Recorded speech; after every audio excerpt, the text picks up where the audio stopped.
Hi மக்களே வணக்கம். யாரெல்லாம் நம்ம சேனலை சப்ஸ்கிரைப் பண்ணலையோ சப்ஸ்கிரைப் பண்ணிக்கங்க. அப்போ தான் நான் போகிற வீடியோவை உங்களால் உடனுக்குடன் பார்க்க முடியும்.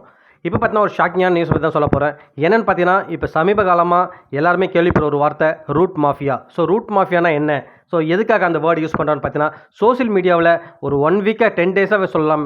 இந்த ரூட் மாஃபியான்ற பேர் வந்து பயங்கர பிரபலமாக இருக்குது. ஸோ என்னென்னு பார்த்தீங்கன்னா நம்ம தாவேக தலைவர் விஜய் வந்து வின் பண்ணி முதலமைச்சர் ஆகிட்டார் இல்லையா? ஸோ இதுக்கு மூல காரணமே இந்த ரூட் மாஃபியான்ற கேங்கு தான் சொல்கிறாங்க. என்னென்னு பார்த்தீங்கன்னா இது விஜயோட உதவியாளராக இருந்த ஒருத்தர் ஜெகதீஷ்னு சொல்லிட்டு சொல்கிறாங்க. ஸோ அவரு தான் இந்த கம்பெனியோட ஓனராக. இதில் வந்து பார்த்தீங்கன்னா ஆயிரக்கணக்கான மக்கள் வந்து ஒர்க் பண்ணுறாங்களா அதில். அவங்க வந்து பார்த்திங்கன்னா ஒரு இல்லாத ஒரு விஷயத்த இருக்கிற மாதிரியும் ஸோ ஒரு சின்ன ஒரு விஷயத்த பெருசாக ஆக்கி ஸோ அது சோசியல் மீடியாவில் உழவு விடுறாங்களாம். ஸோ அதை பார்த்து நிறைய பேர் பார்த்தீங்கன்னா இன்ஃப்ளூயன்ஸ் ஆகிட்டு ஸோ அதுக்கு ஆதரவாக நிறைய பேர் பதிவு போட்டு வராங்களாம். ஸோ இதுதான் வந்து இதுக்கு முன்னாடி சினிமாவில் இருந்து தான் இப்போ அரசியலில் இது வந்து தலை தூக்கி இருக்குன்னு சொல்கிறாங்க.